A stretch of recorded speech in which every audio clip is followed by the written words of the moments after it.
So everybody, good afternoon.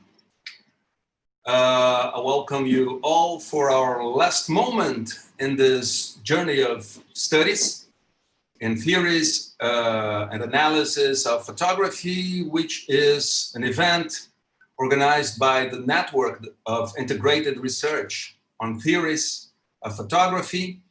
And for this last moment, I have the pleasure, the immense pleasure of receiving here to talk to us a little Professor Vincent Lavoie from the University of Quebec in Montreal.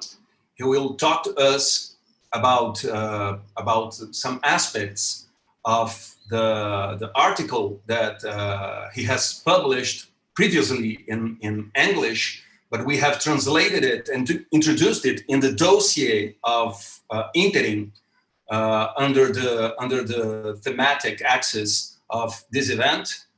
And before, well, the topic of the speech of Professor Lavoie is which visuality for mass exodus. The Portuguese version, the version in Portuguese is somewhere here. Let me see, I cannot find it here. It's not here apparently, but anyway, no problem. It is in the dossier of interim. But let me present, first of all, the pedigrees of Vincent Lavoie. Vincent is a professor of the Department of Art History of the University of Quebec at Montreal, where he also conducts the works of a center of research on the text and the imaginary, Figura. He is the director of this center since 2019. He is a doctor in philosophy in University of Paris, with, I have somewhere here, I have the thesis of Vincent about the image monument in photojournalism, and he's also the author of a very extensive work in books, from which I would like to underline Photojournalisme. Revoit les canons de l'image de presse,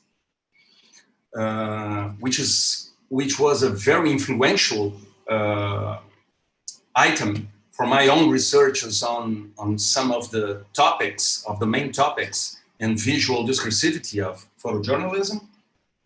He organized La preuve par l'image through the Presse universitaire de Quebec. Here it goes. And finally, the work that has stimulated me to invite him to come to Brazil to speak in Fluminense Federal University, which is L'affaire Capa, les procès d'un icône.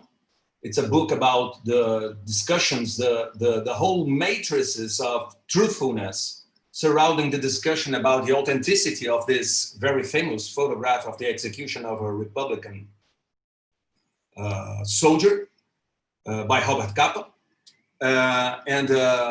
Well, I could go on for hours talking about Vincent, but we are here to listen to him, and I'd like to invite him to talk a little about certain aspects of the text that he had presented to us, to our dossier on the images of the mass exodus. Vincent, s'il vous plaît.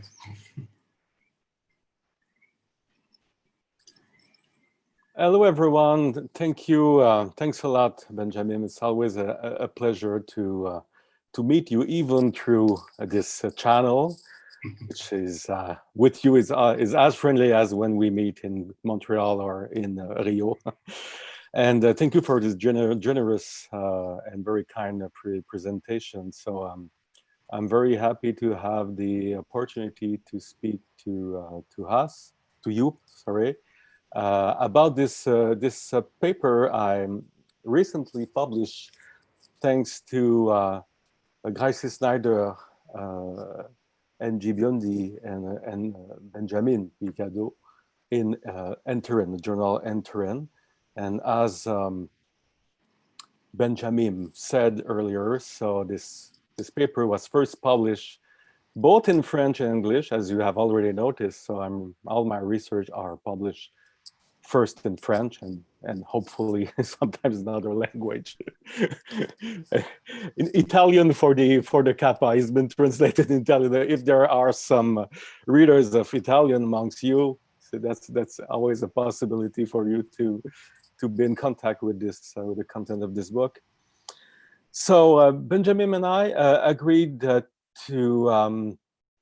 the idea of giving a sort of non-formal talk, I would say, about a paper that some of you may have already read. And what I would like to do is just maybe to go back to the main articulations of this book, the main topic, what was the idea first to publish that, the context of this publication. And as a way to maybe open up a discussion about different, what I call regime of visuality. And I thought about it in the context of the migratory crisis a few years ago. So that was the reason why I have been proposed to work on that.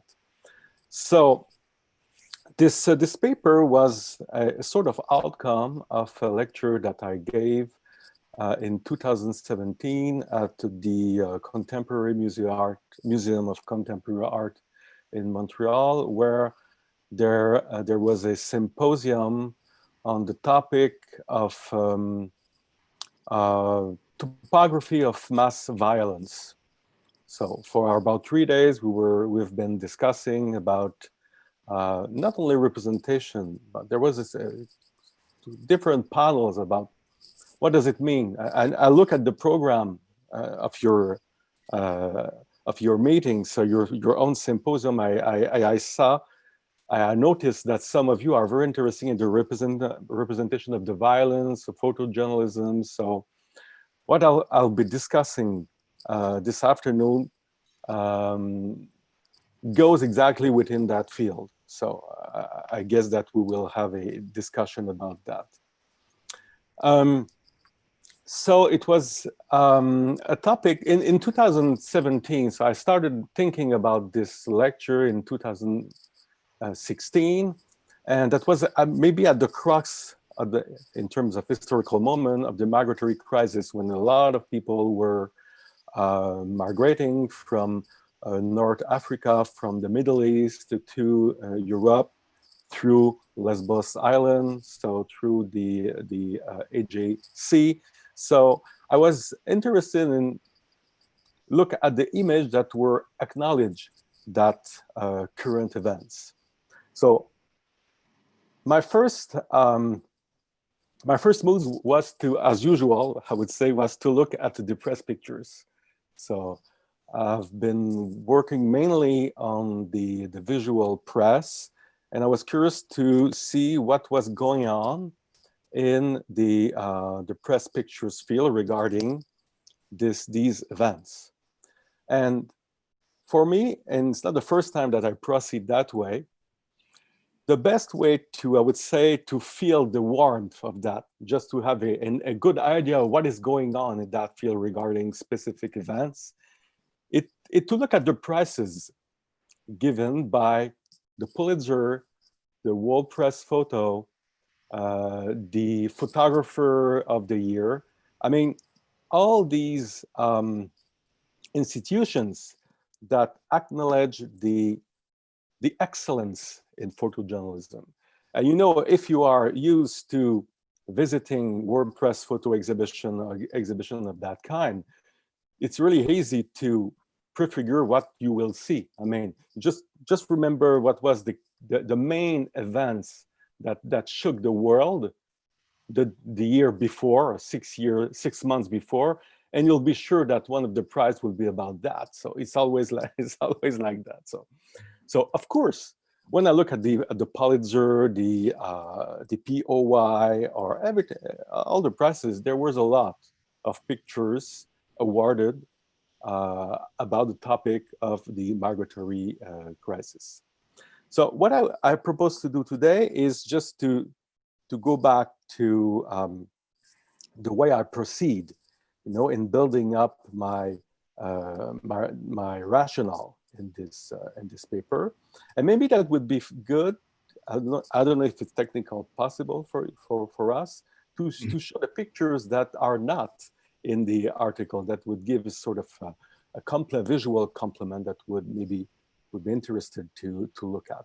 So I'll share my screen. So I think it's possible, Benjamin, just to. I have authorized it. Okay, perfect. Here we go. Yes. It's good? Yeah. Okay. Good. So what I was just saying is that this paper took place in an event, a symposium called Topographie de la violence de masse, or topography of mass violence, so at the Museum of Contemporary Art. And the first pictures that I look at was pictures of this one, like such as one from Sergei Ponomarev from the New York Times, who got the Pulitzer Prize in 2016, and there was an array of pictures similar to that. I mean, the New York Times got prizes for this, for a pool of photographers that address this crisis. And I was not surprised, as I said earlier, that the field of the photographic press was interested by that topic for different reasons. Because, first of all, it recalls a very, very significant canon of the history of photography. So, and I would say it's really, really usual that pictures that are awarded, because they recall previous pictures and previous event. I mean, there is always different pictures hidden by the one that we award. So, and I would say that the merit and the excellence of the pictures, their worth value, is built on previous images, so that are recalled and to a certain extent reenact in a contemporary one. And I feel that it was the case with many of them.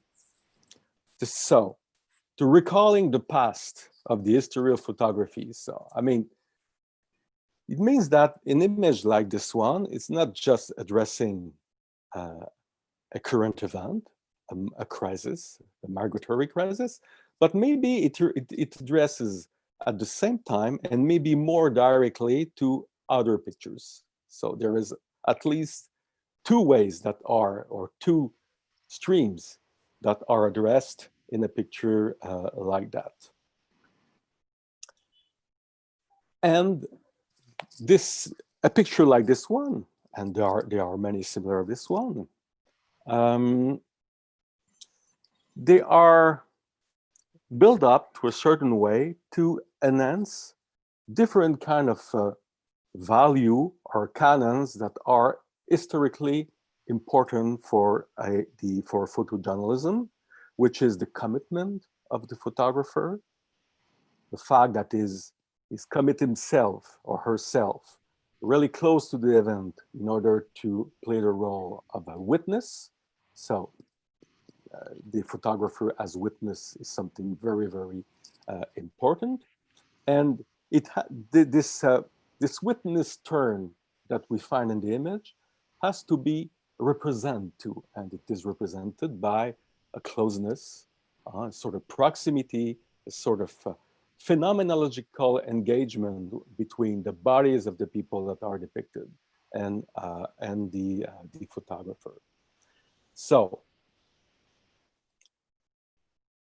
I'll show you another one which is absolutely interesting regarding the canons of photojournalism, what is really at stake and what is considered as worthy of recognition. So this is the one from Warren Richardson. I'm sure that you know this picture, Hope for a New Life. This is a picture that was taken in August 2015 along the frontier between Serbia and Hungary. And as you could see, it shows two people just carrying or passing a baby, through a new installed razor wire fence installed by the Hungarian government in order to stop the migration. So once the people that are in Europe, they have to travel from one country to another. So the political position from the Hungarian is just to stop the people. So they had to find a way to get through the frontier to get another country in order to go to a secure place and to possibly ask for to claim for the status of a refugee. So this picture was taken by night. That explains why it seems a little bit blurred, none that descriptive, so very elusive image. And what is interesting, so at that time, there was a sort of play between the Hungarian police and the migrants. So the police tried to catch them, and the photographer was standing by the migrants. So in order to photograph them, I would say, without noticing their presence, he has to use, a camera without a flash, because with a flash, it will alert the police, and the flash will functions like a sort of signal that the migrants are there. So that is interesting because there is also a sort of a technical feat just to realize a shot within difficult technical condition by night without any flash, with just the available small light, plus taking a pictures that is not alerting the police, and also that has a sort of symbolic significance, meaning. So, I mean, there's a lot, the passage between the border, the fragility of the child, and the danger of the wire. So all that is in this picture, and it works perfectly well as a symbol, of the migrant situation, and also the role played by the photographer as someone that is on the side of the migrant, because in order to show the humanistic value of the photographer, it was important to produce that kind of pictures. I just said before that enhancing the value, the humanistic value of photojournalism was at stake, and probably the situation, the migrant crisis, was perfect for that. It's perfect because that kind of theme has a sort of historical background. And this is called historical background, just to remind you, was the one from Robert Capa. Robert Capa was considered as a sort of, sort of the king of the photojournalists, or the pap, and he make himself known by pictures of the refugee during the Civil War, and if you photograph many of them, and also in the United States, another from Capa, with the American Exodus from Dorothy Lange, you have a really strong historical example of the the social relevance for photographers to show what is going on in the society that are struggling with the migration movement. So that was the case during the war in Europe, and also during the Depression in the United States. And in American Exodus is also one of the landmark in the history of photojournalism or documentary photography. So for sure, contemporary photographers, such as those who won prizes for their pictures in 2016, had in mind this past, this glorious past. And they want to reenact to a certain extent, both, not necessarily not only the images, but also, well, the moral stance that goes with the role of the photojournalist. So, and the migratory crisis was absolutely perfect for that. So, and this is why we encounter photographs of this, similar of this one, that sort of replay exactly the same kind of visual topic.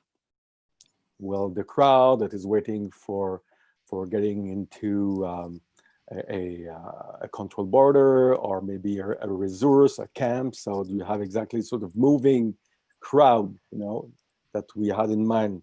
If you know the history of photography, we think about Kappa, but they are replaced to a certain extent here.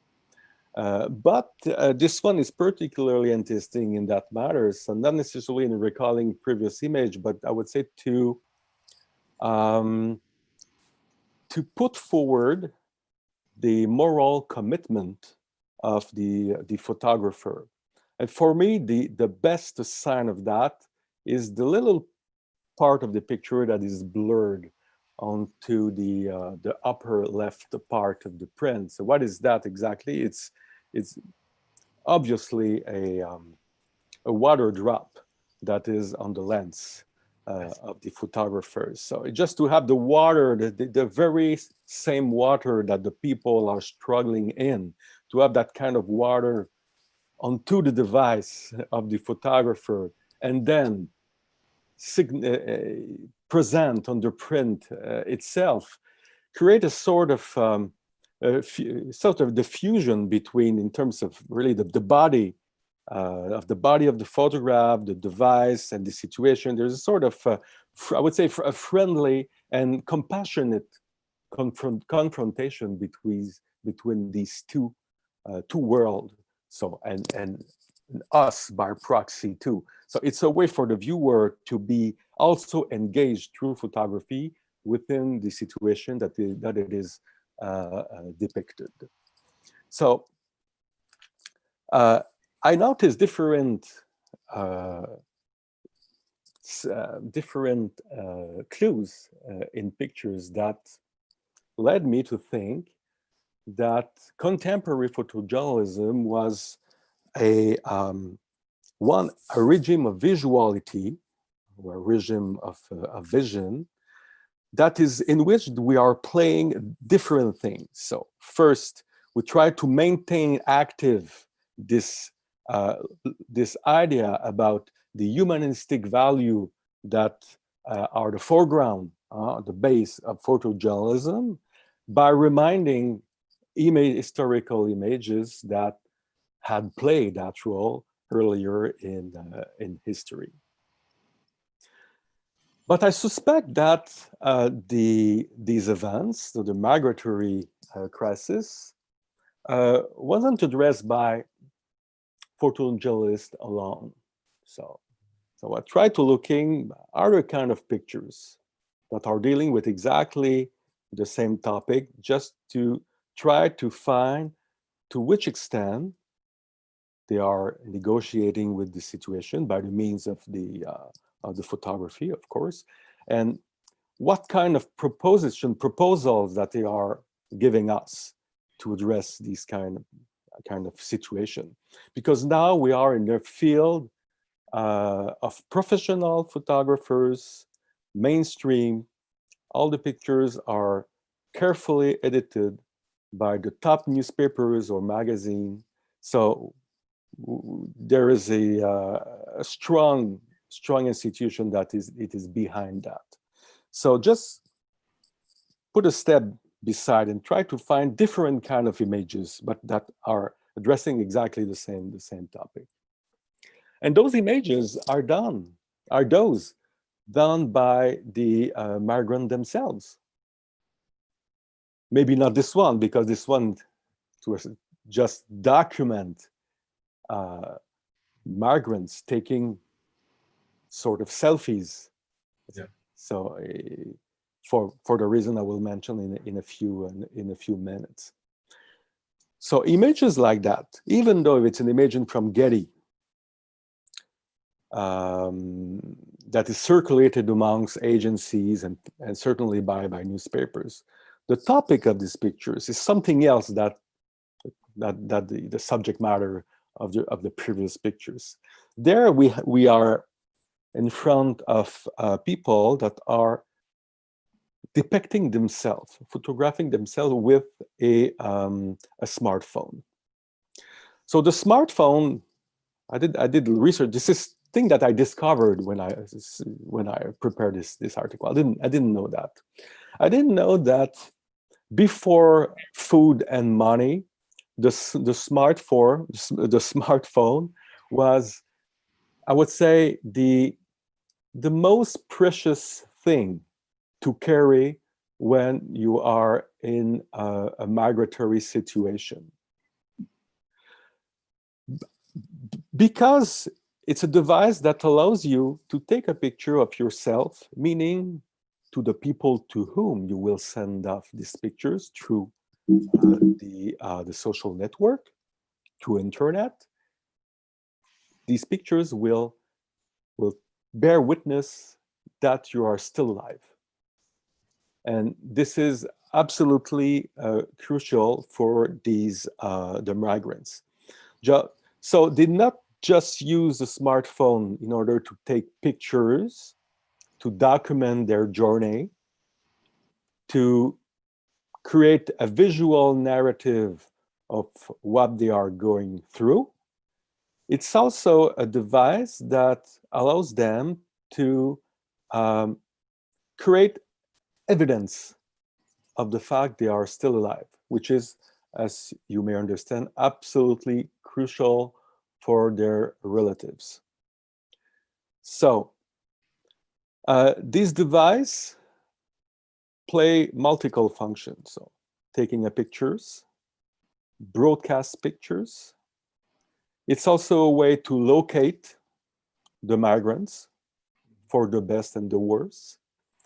These devices are can take pictures of people that will try to harm them, and the pictures that are already sent can work as an evidentiary image for a potential prosecution if they need. So they need to create document that will attest of the arms that they could have. It's also a way to navigate and to, once they are on the land, to find a way to get access to resources, to different people that will take care of them. So it's very, very important. So it's, of course, these kind of images were criticized by certain people, saying, oh, they're not really in need. These people, these migrants, look at what they have in their hand. They have iPhones, the last, not iPhone, Samsung, the last model of Samsung. They're not in need. So, of course, this kind of words means that the people ignore how important it is for these the migrants to have that in their hand and to carry this device. So they're not using iPhone, but Samsung phone, because they need to replace the battery, try to replace the battery in iPhone. I'm not able to do that, but with the Samsung smartphone, it's easier. You just have to they carry a lot of battery and also devices that help them to charge the battery, recharge them with solar lights. So that it is the kind of stuff that they bring to them when they start their journey on the sea. It's not the first time in history that amateur pictures, because we could consider there's a, the picture that these guys are doing are, not professional pictures, are pictures by amateurs.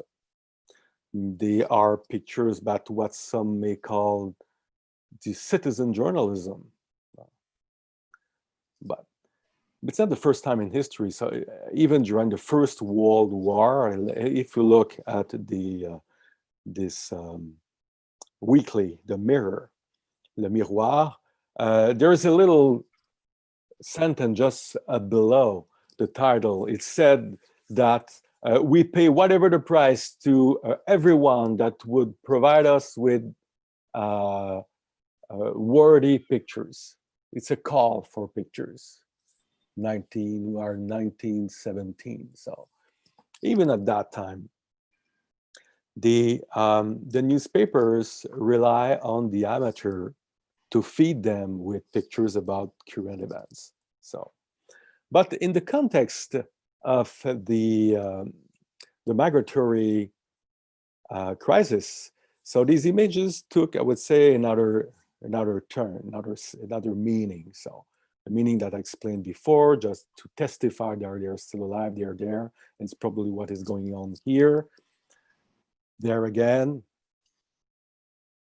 So we saw in the newspapers, that is funny because these images were published in the mainstream journal. So as a way to, as though they wanted to emphasize that pictures made by iPhone has a very, very strong value in terms of testifying the events, not testifying that they're still alive. These are, even the WordPress photo awarded the pictures that is showing that. So the people that are just trying to find, a signal. So on the Djibouti city. This idea of, amateur pictures, especially in photojournalism, are praised for different reasons. We think that because it's made from people that don't know to properly photograph, if I may say, that these images are more authentic and sincere than those that are edited, formatted, and produced by professionals. So this is why we credit the amateur photographer, pictures made by what we call citizen photographers, who are citizen photojournalists, often sort of authenticity, not corrupted by, I would say, the knowledge of the professional. The BBC produced in 2016, so exactly during the crux and the wake of the event that we are dealing with today, a documentary based on the evidentiary value of the picture made by those who are traveling on the sea to get a better life. It's called A Journey to Europe, and it shows videos, still pictures made by the very migrants that are on the little boat, So that was a way for the press, the mainstream press, to get sort of exclusive image from within the event, without dispatching a photographer. Of course, you're not, it would be a nonsense to dispatch a photographer, on the sea just to have nice pictures of the journey. No. Knowing that the people had anyway a smartphone and device able to take pictures with them, so they provide smartphone to those who may not have one. So they provide the equipment and ask them to document their journey. With this material, they create a documentary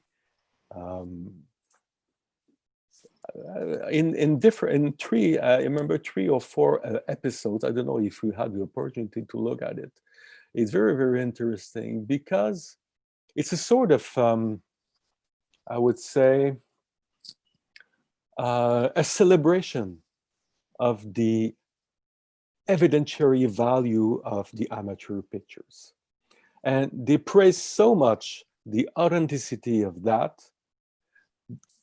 even the image produced by the BBC itself, because it's not only made by the footage of the migrants, it's a sort of mixed between the footage and the migrants and with the production, because reporters follow the people once they are in Europe. They are followed on the cities to document what is going on with them, how they try to find a way to the housing challenge, to find a work and try to survive, to take care of themselves, to be prevented for be arrested. All that, there was a team from the BBC that followed them, and this material was edited with the images taken by those on the sea in this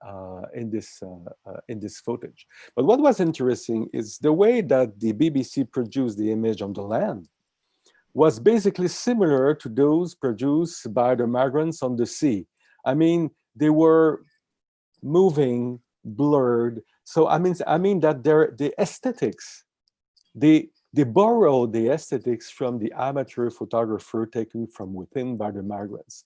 So there was a sort of way to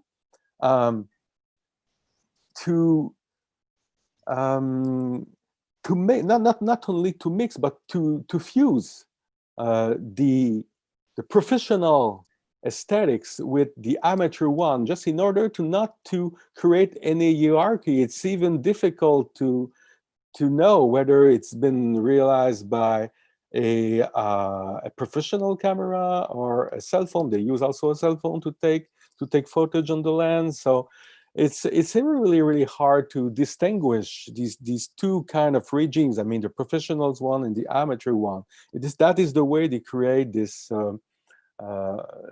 this documentary, which is very, very fascinating. And to a certain way, I would say that the amateur pictures were sort of concealed within the overall production of the BBC. It's even hard to say, okay, these footage has been taken by migrants. That is not clear, and they blurred the frontiers between the two kind of production, and that creates a specific object. And for me, the BBC the BBC series was a sort of a second regime of visuality that is specifically relying on the virtue of the amateur photography, which is totally different than what we encounter with the photojournalist in which we have sort of I would say images that know the history of photography, which is not really the case here. So it's more than the proximity. I mean, from the people that are not doing a living for taking photographs, not at all, of course. So, but all these flaws that we may encounter in these images are considered as a quality because they are the clues of the authenticity of the situation. And for me, that is another kind of picture that were created in this specific time of the migratory crisis. And there was a third one, and the third and maybe the last one for my paper, but maybe who knows, there was a different, maybe a fourth or a fifth, I don't know. Maybe I haven't think about it since then. So maybe what I'm saying needs certainly to be updated. So, but maybe we will discuss that afterwards.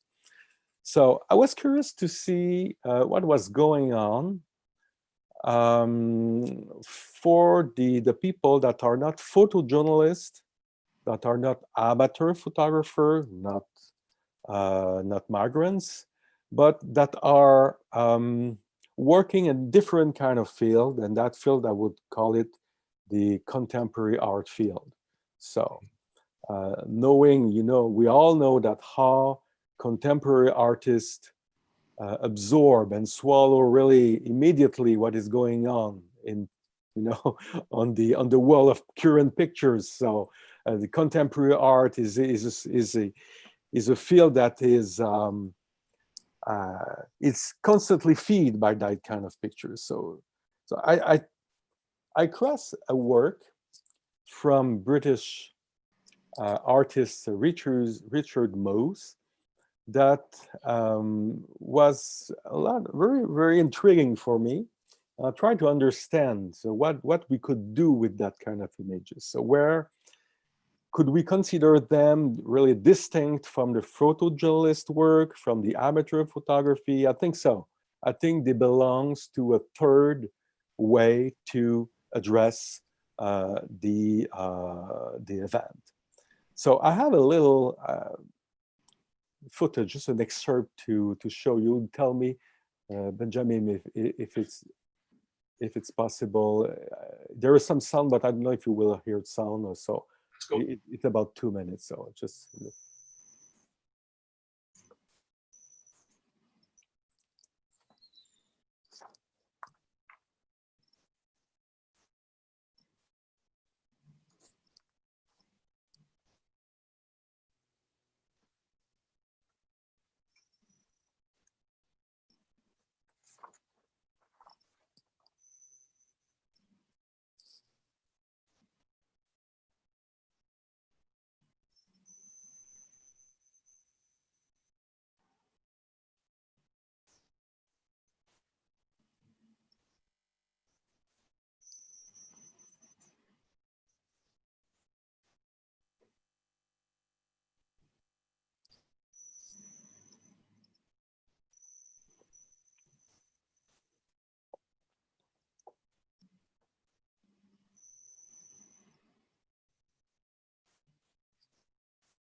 Okay.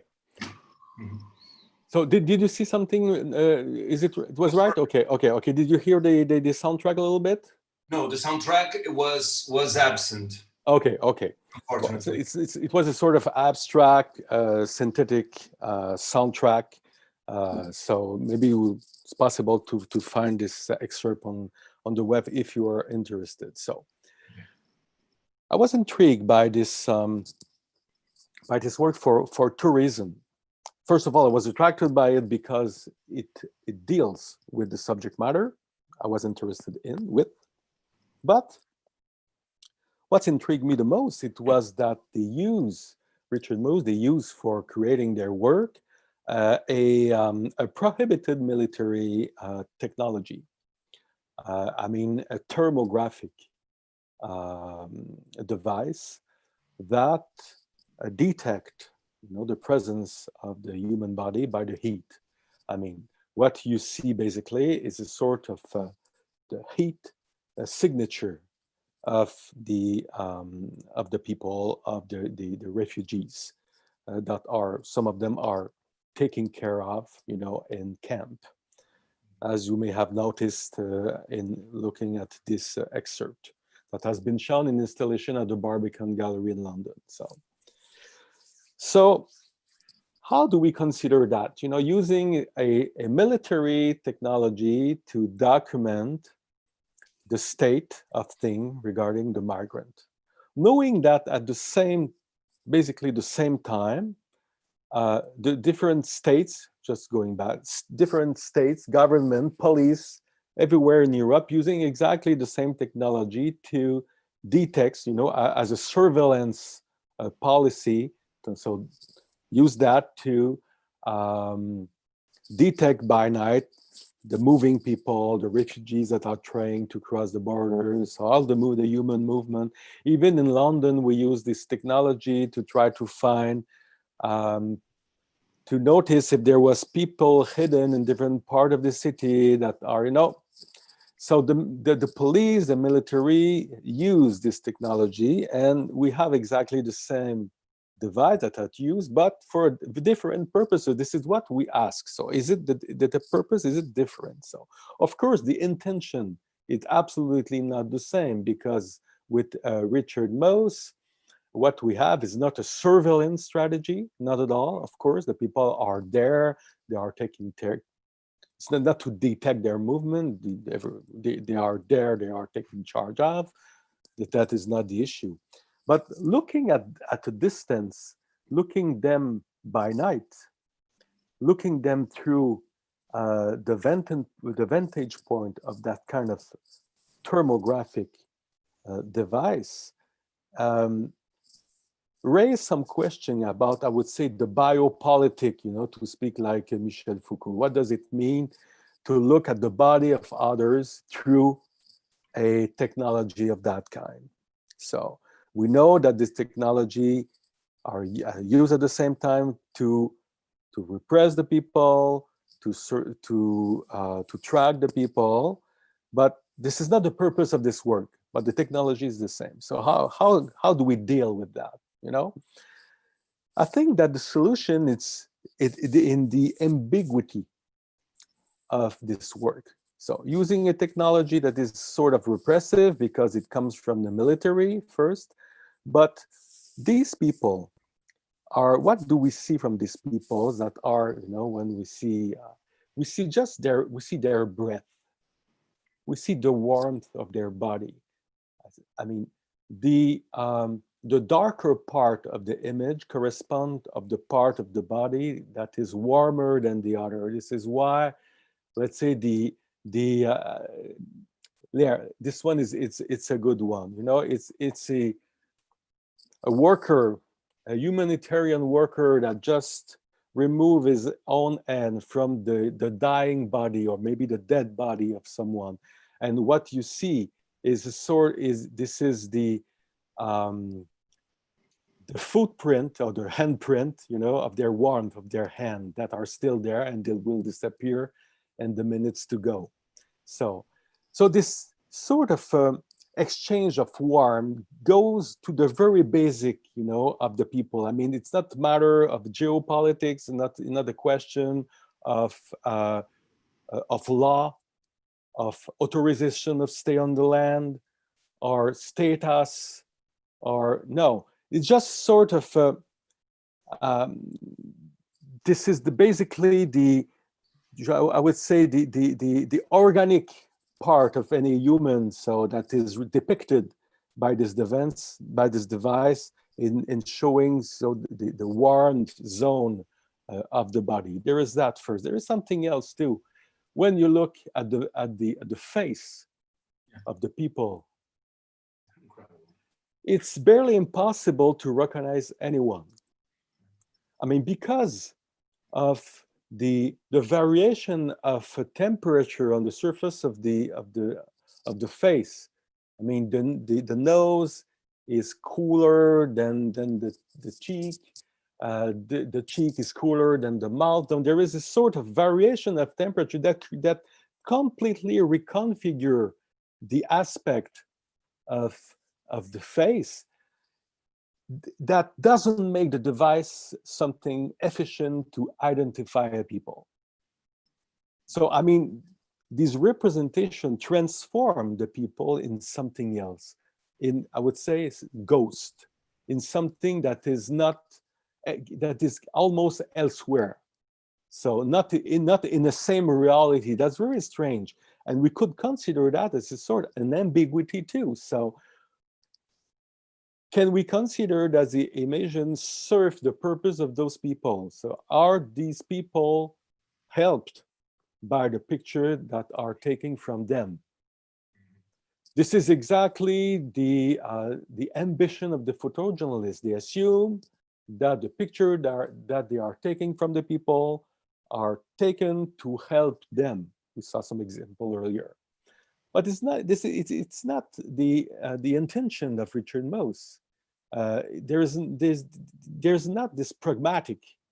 It's something else. There's an ambiguity, and I think that this ambiguity, this ambivalence, is probably more politically productive than for the photojournalist. Why?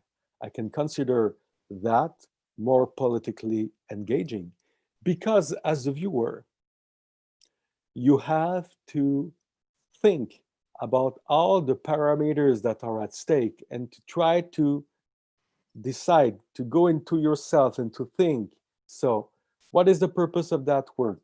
What does it mean to use that kind of device? What is the commitment of the photographer? What does it mean to show these pictures in an art gallery? You know, all that obliges you to think in terms of politics. So what is this, the role plays by these pictures in terms of politics? And there's this is more dynamic to a certain extent, and it goes with what Jacques Rancière said about the political commitment of the viewer. So an engaged picture it's a picture that leads the viewer to think about the ambiguity of images, of the complexity of the situation. Roland Barthes in 57 about what he called the photoshock, you know, that kind of photograph that depicts horror. So photojournalists he wrote that in the 50s. The text called Photoshock, shock photo. He said that he considered politically unproductive pictures that are showing too much horror, because in showing too much horror, they think in the place of the viewers. They tell the viewer to think, and the viewer then is either traumatized or completely indifferent. So it's not an active position. So in order to put the viewer in an active position in front of the photograph, Roland Barthes, and I think he's right in that sense, propose not to overwhelm the viewer with too much horror. So find a way that he would privilege a way more subtle than just showing in your face like a slap, the horror of the world. So Susan Sontag, to a certain extent, they say the same thing many decades after. They said that regarding pictures of humanitarian journey, so pictures such as James Nakway, for instance, in Sudan. They said that the people that are entrusted to look at the pictures should be people that are able to change the situation of the people involved by the pictures, depicted by the pictures.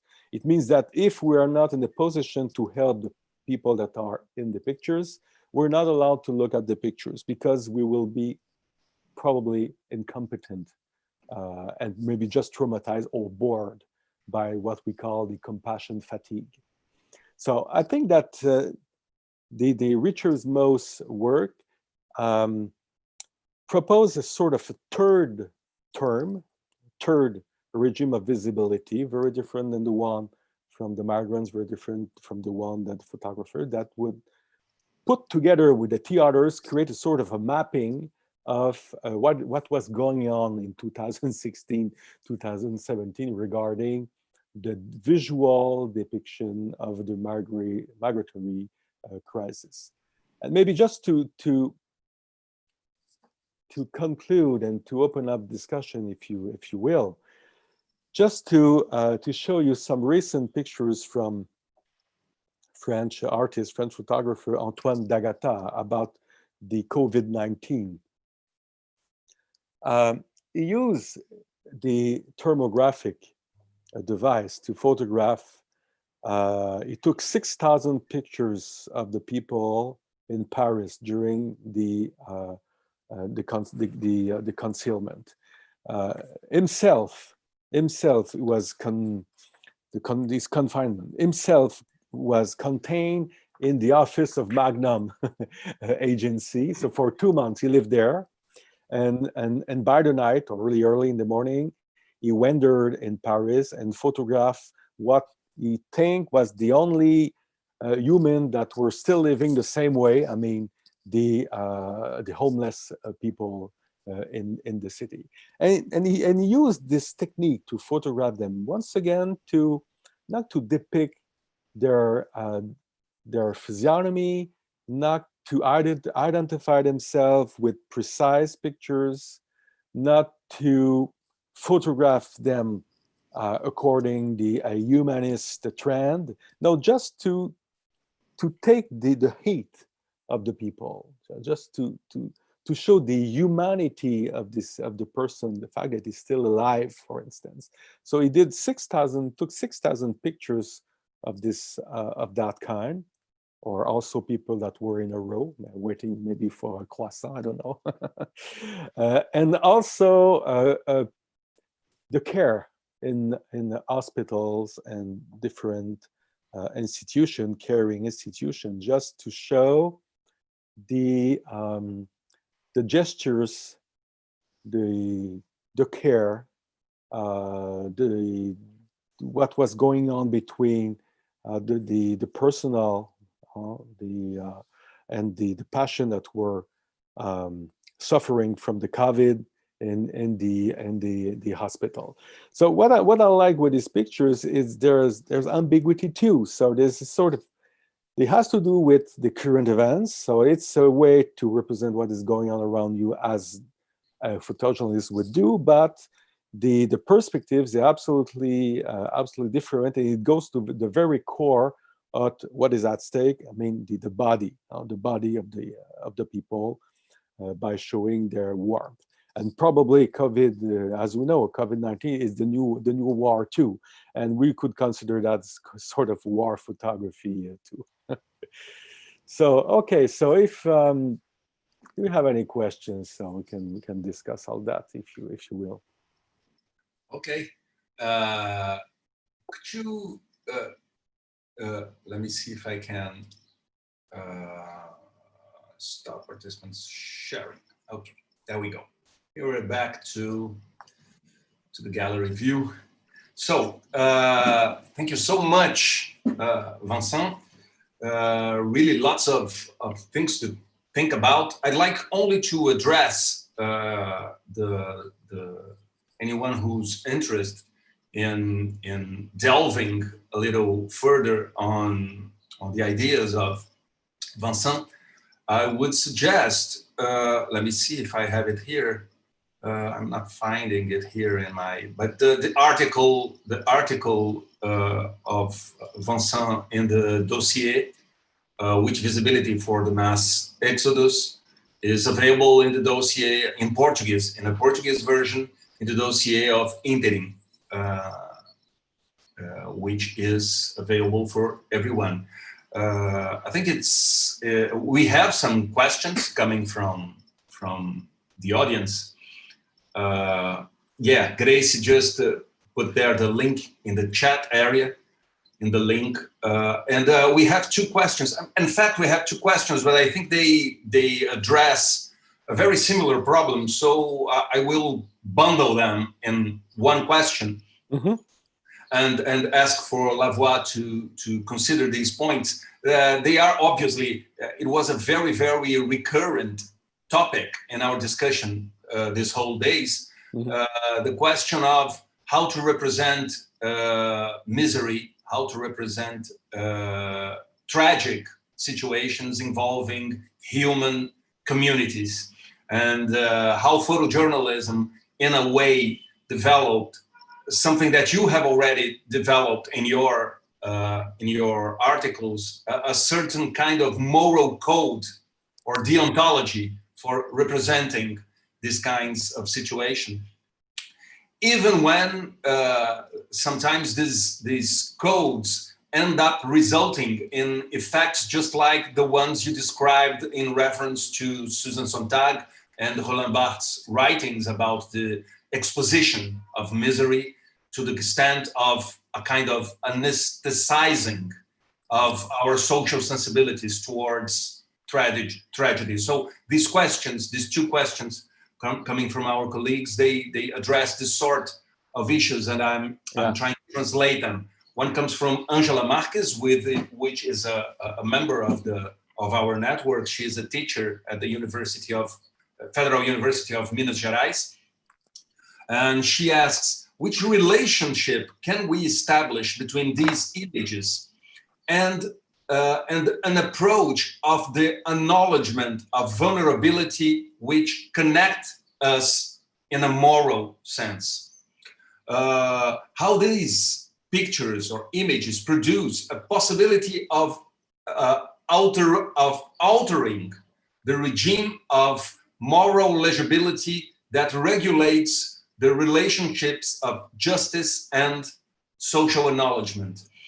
She thinks about the recent discussions made by Judith Butler about the pictures of war and how these images produce a sort of mediation of vulnerability that reconfigurates our bondings and our perception, our moral bondings as humanity, and our perception of who counts as human. And Douglas, I don't know, let me just check here. I'm having problems here. Oh, here. Douglas Romão, he was one of the students in our course in Niterói, in Rio. He asks, do you think that these images about migrations, mass exodus, end up mobilizing questions of preconceptions about what is suffering in human terms, which ends up in a kind of checkmate when many of these images of well-being that would be images of private situations become public and circulate in the great media. So this is the whole background of questions that represent this sort of worryings that somehow circulate in our network, especially when we are dealing with images of conflicts and tragedy and social instabilities, and the ways in which they detach ourselves from certain moral backgrounds in order to react to these pictures. Yeah. There you go. So thank you, Angela. And Douglas, is that Douglas is the second? Yes. Okay, Yes. Thank you both for your question, which are very important and not necessarily easy to answer, because they are carry on a lot of issues. Maybe one of the issues that are at stake in your question is maybe the moral efficiency of pictures. So it put aside the intent. I mean, what the people want to do with the pictures. It's put, I would say, aside also what is the result, because it's barely impossible to appraise that. So what is the result? You know, the outcome of an image to the people. It's impossible to really know. Maybe the way to try to disentangle all that, just to maybe to do something similar of what Ariela Zulay did. So in thinking in three terms, I mean, there is the photographer, there's the people who is photographed, and there is also the photography. And with the photography, we could also consider all the actors that are involved. I mean, the agency, well, the industry that is broadcasting and managing these pictures. So there is discrepancies in power I mean, it's a sort of triangle that whose shape is continually moving according to the power that we devote either to the photographer, to the institution, or to the people that are depicted. Usually, the powerless people is those that are the object of the gaze, and this is where the problem is. So there is basically a sort of tension in terms of agency between who is representing and who are represented by the image, and we can see that this discrepancy according to the location where you are producing a photograph. If you are photographing someone that is in need, or let's say harm, in a city such as Rio or Montreal or elsewhere, so the power of the people that is depicted will be different than if it's the one of someone which is in Sudan in '92, for instance. Because someone that is starving, it's not someone that is not in a position to consent or to sue a photographer or a magazine that it will broadcast their own picture. So there's issues regarding post-colonialism or post-colonialism. So depending of where you are producing your pictures, what is the legitimacy of the gaze that you are, posing to someone else. So there is a sort of equation, very complicated, that we have to analyze different kind of situations. So, and you have to map all the situation, I think, in order to appraise the potential moral efficiency of the image. I mean moral efficiency. So do we still think that images, this is a basic question, do we still think that images are producing any change in our mind? So maybe I would first start by that question. So do we still believe in that? Do we still believe that it's worth producing pictures with the will of create a sort of awareness? Someone like Alfred Ouillard, 20 years ago, produced a work that said no to that. I'm thinking about the Real Pictures work about the Rwanda. He took the pictures and decided not to show them, not to add more pictures to flows of representation that are absolutely inefficient. Yes. Yes, I think this is I think this is indeed the sort of discussion that never ends in a way, because there was something that I was trying to discuss. I could develop it a little later if we have time, because there is a certain sense in which the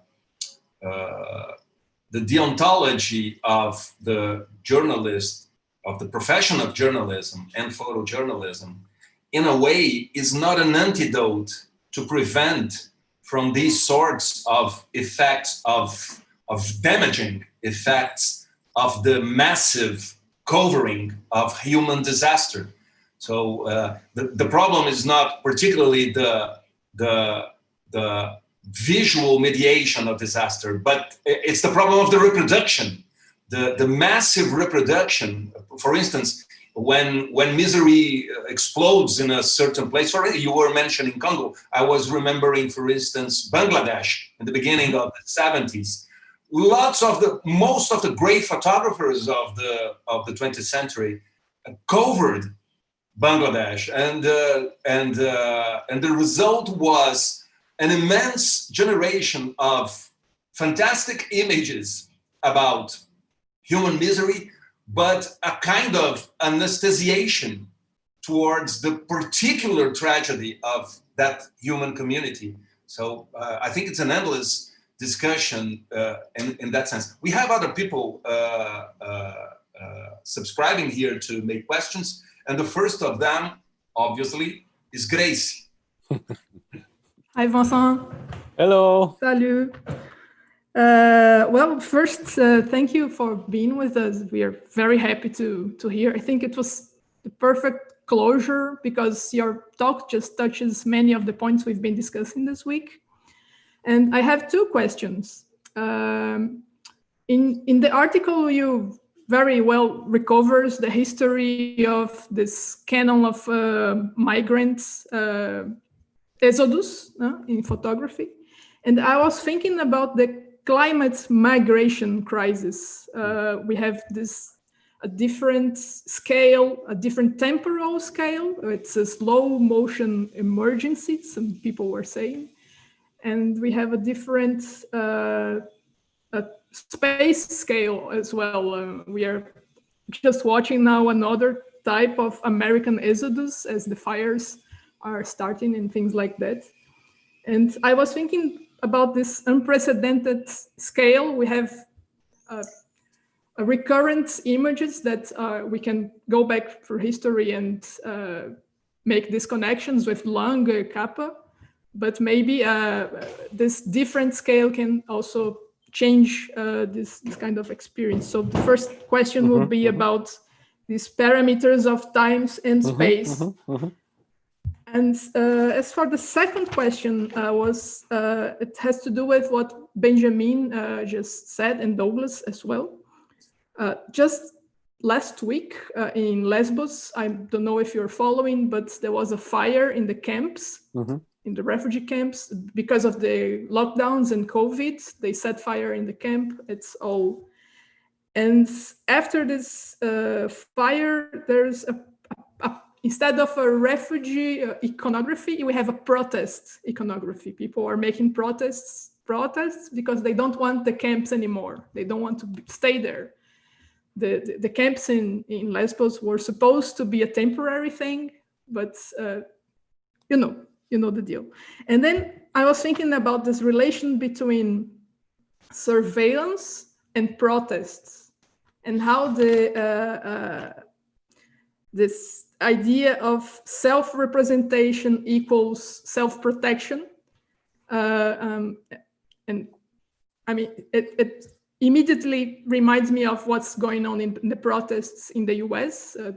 To which extent putting a camera in front of the police, for example, for protection, brings us accountability, because people are being filmed, these things are being exposed, but not much is happening. So there's a static way to maybe answer your last question about do we really believe that this brings real awareness, or nothing changes if we expose these things?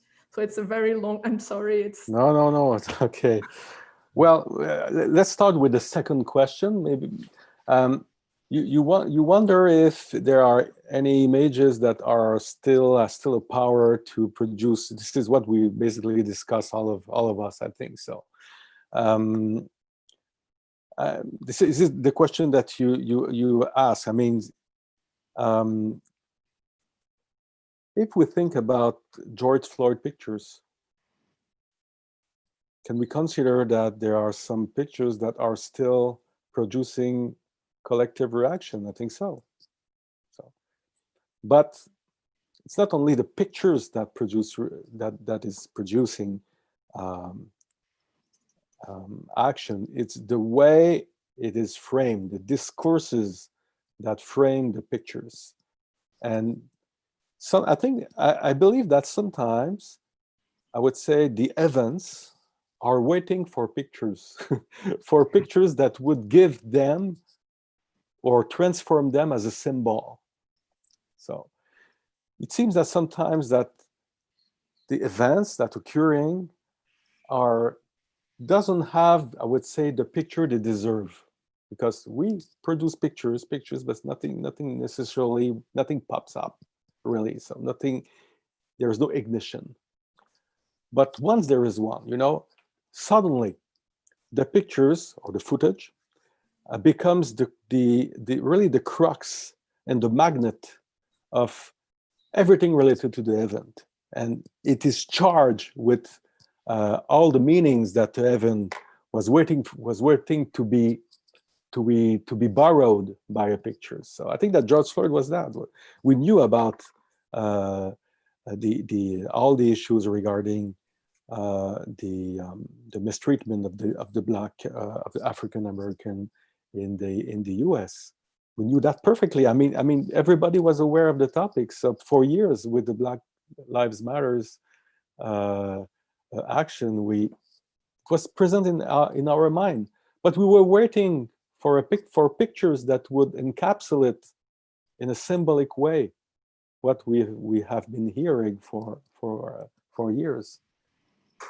I think now the power of pictures is just to suddenly to concentrate and focus a sort of a civic debate that is already there and is waiting to be crystallized and shaped by specific pictures. This is how the icons work. All the photographic icons along the history plays a role similar to that. So Iwo Jima, it was that they needed at that time something that would galvanize the patriotism of America. And then Joe Rosenthal took the pictures, and it worked at that time. So I think there is a sort of a civic political preparation that foreground the birth of an icon. So it goes that way. It's not necessarily is it the reverse? Is it true? I don't know. The example I have in mind are always prepare by the situation. I mean, the image that has becoming icon. They are becoming icon because they are both prepared. They are all prepared by the situation. Yeah. The first question, the climate change. That's true. The problem is with the Anthropocene time, there's no event. There is no event to notice. I mean, there is a lot of sign of that we have a problem, of course, but it's so slow that it creates a real problem of visuality. How to make visible something that occur over decades, century, and millenaries, if we consider the Anthropocene, even though there are debate whether it starts with the Industrial Revolution, with the nuclear bomb of Hiroshima. So where the humanity footprint changed, there are so much that we can consider that as a new era. Yeah. So I would say that the environmental question is a real challenge to understand what kind of image would create sort of a resonance. You know, what is it possible to have a picture that works as a symbol? I think that the one that at the beginning of the 70s, when the first time when we saw the Earth from space, this little blue planet, probably this image that was used followed by, I think, by the Earth Day.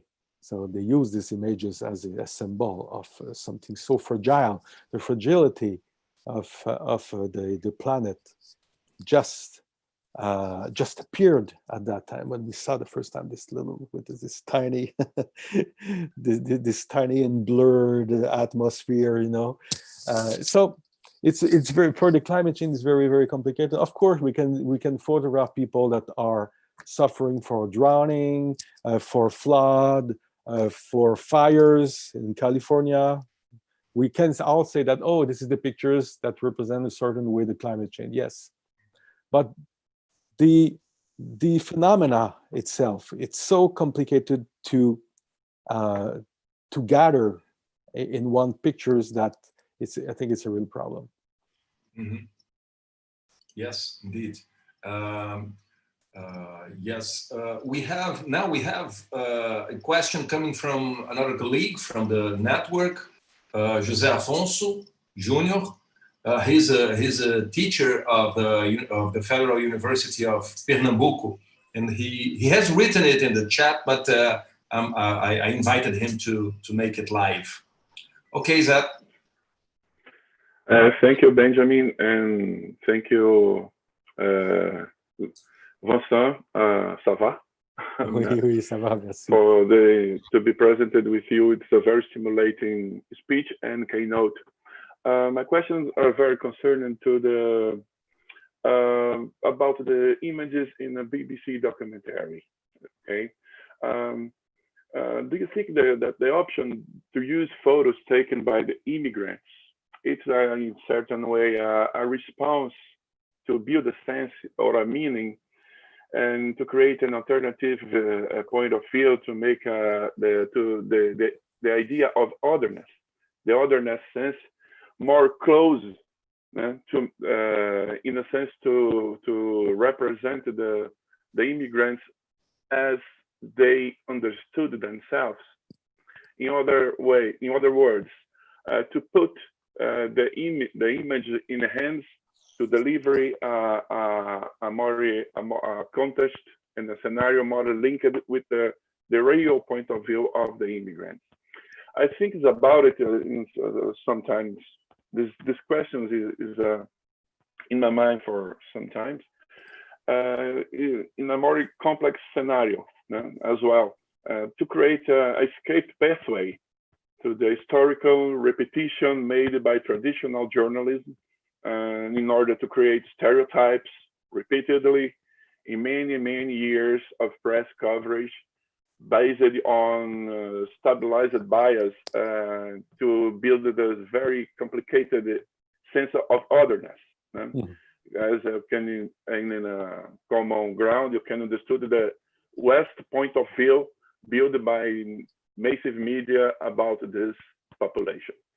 In addition, I'd like to welcome you to the network, and I feel nestled. And for us, it's a privilege and a happiness to be you with us. Oh, thank you very much. Let's just not mix West point of view with West Point of view. Okay. No West Point military academy, but do you understand the West point of view? The point of view by the Western perspective. So, sorry. Thank you, Vincent. Yeah. So thank you, Jose. I perfectly agree with you. I mean, one of the strategy, but from the BBC, is actually to not to take the voice of the other and to give back the voice to the people that are really concerned by the event.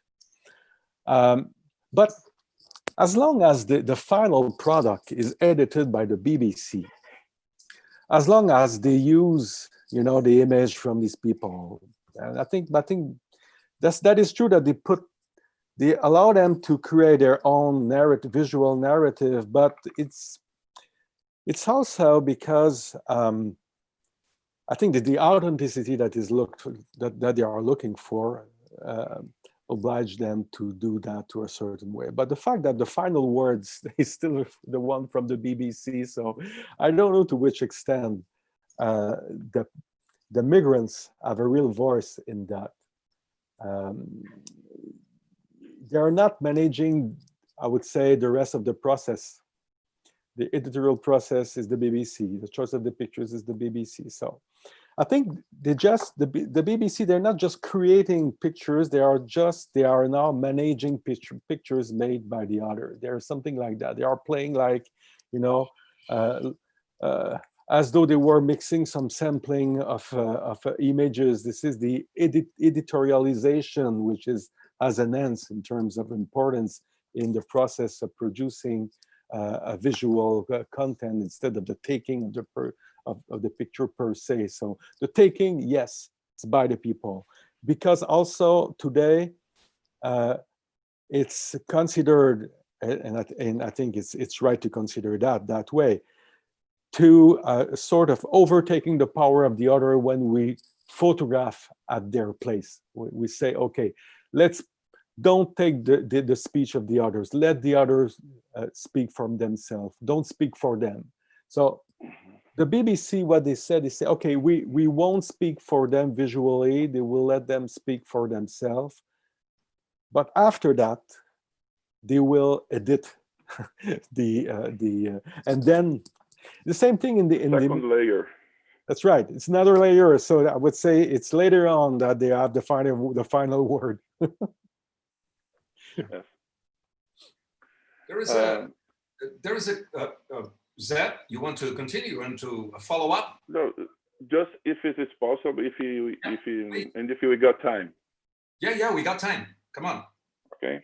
No, I think that's precisely because this kind of crisis on the control of the public image, as Arielle Azoulay approaches in her work, for me is very linked with the idea, for instance, as the terrorist groups like ISIS or Al Qaeda, there is it's not a joke, but I can understand there's like a media branch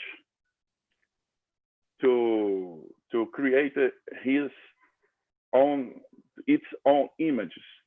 Yeah. There is of course there is a very intentional point that's to show the horror made by the aggressor. But for me, it's a way to present an image that to shock, of course, and to escape of the kind of control of the traditional massive media. I think this is both in this sense is building this both pathways. Yeah, you're right. There is a need for alternative alternative visuality, and counter power visuality that are needed from different kind of side, whatever the side is. Yeah, true. Thank you very much. Thank you again. Thank you, Zed. There's one last question here coming from Kachi Caetano, and she's disguised here as Lucas with the Rabaro. Yes, it's strange, but anyway, the question is: when immigrants were the main content of major newspapers, the Vice News opted to share the reports and photos produced by the immigrant themselves. Do you see this as a strategy of showing respect for others by giving them a voice in the first person instead of assuming a voice for them? Well, yeah, it goes with the discussion we just had with Jose. So probably we feel that it is morally, well, not just morally, it's now important to give the voice to the other, not to take the voice of the other. But once again, the people that are distributing the voice, that's it. It has a sense of power. So I mean, the real reciprocity will occur when, and this is what Jose was raising a few minutes ago. You have to organize a way just to broadcast by themselves the content, not to rely on mainstream journal, even alternative or progressive they are. So they have to build up their own way to distribute their voice and to broadcast it. Otherwise, we still are trapped in a power relationship that hasn't really changed, basically. Okay. Vincent, we have one question from our dear colleague and mutual colleague, Angie Biondi. She wants to know if we can still read those images produced by surveillance military machines as documents of eventfulness. I forgot, where is this? Oh, here it is. If one observes these images in some other kind of status, say artistic, from the point of view of context, of circulation, galleries, photo albums, in which they circulate, or if we could consider them as documentary products of events, what could change the status of this case, in this case, the production or the reception? I think it touches somehow in the problem that you just addressed of the problem. One aspect being the production of visual documents, the other, the context in which these documents circulate or are broadcasted or are made public for consumption. Yes, I think so. I don't think there is, I would say, stable visual category. I mean, I don't think that that picture is a military one, that picture is a photojournalistic one or a documentary one. You know, it depends of the usage of this image. This is how they are framed by a discourse, framed by a media coverage, by words, by who is showing these pictures, who is discussing that, because basically you have too many examples of the same picture that would serve different kind of purposes, different kind of interpretation, of course, and that would change over the year. So I think that the images are something very fragile and vulnerable in terms of meanings. I mean, it's really hazy to twist the meaning of a picture. Is always, we have so many examples of that. So it depends of the context. And we have always, when we are making research about pictures, not just looking at the picture, never, but looking at the text, at the frames, at the outside the pictures, and to integrate them into a really complex narrative of discourse, very woven, and you have to just really disentangle of that. This is where you will understand what is hidden between the usage of the pictures, where the intent and the political agenda may be located. Yes, Vincent, thank you so much. We have just to inform that José Afonso, he just in the chat area, he just disposed of some spot videos of BBC on migrant crisis covered by mobile phones. As far as I remember, it was this kind of material that Afonso had shown us in the last journey of Redigrafo, as I remember, in Aracaju. Was not that, Zé? Yes, I think it was. And well, anyway, there are no more questions. I think we could go on discussing these things, but I think there's a lot of material for thought, for conversations. And just as a side note, I address you to the volume of Interim, which assembles many of the texts that we're presenting during this journey, and especially the article of Vincent. So anyone who's interested in having a more thorough view on some of the issues that we have been discussing these 3 days, please go there to Interim and get a hold of it. And finally, one final word. It's a kind of publicity stunt, and I would like to divulge the next event here. This event of Figura, organized by Vincent, by Grace Schneider, and Joanne Lalonde. Just a moment here. It's a journey of studies, arrêt sous l'image, breaking the visual flows. Vincent will conduct the first roundtable, in which Grace and I will be presenting. I'm not making self-publicity here, but it's a side effect, it's a collateral effect of this announcement. And as a kind of clin d'oeil to Vincent, I suggest you follow the activities there.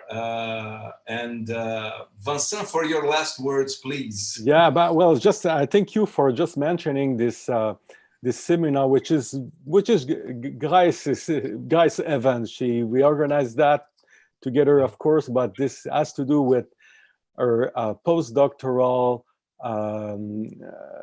stay at UQAM. So it was a real pleasure to to work with her, even though we didn't have the opportunity to meet a lot because of what you say, because of the COVID. But we're really proud that we sort of conclude her stay with this Journée d'études, and having both of you as a speaker. So thank you very much, everyone, for listening and for your question. And obrigado pelo convite. Thank you very much, Vincent. So that's it. That's it. I thank you all. I thank you all dearly for resisting here in the audience, and for the questions coming from the audience. Very good questions, for the whole atmosphere of this event, which was really great, and we had great discussions, debates, and lots of findings for our own researchers on these fields of photography and visual culture. And I hope to see you very, very soon, and preferably in a presential mode, in order for us to drink some Canadian beer. Okay? Thank you so much, people. Bye-bye. Thank you. Bye.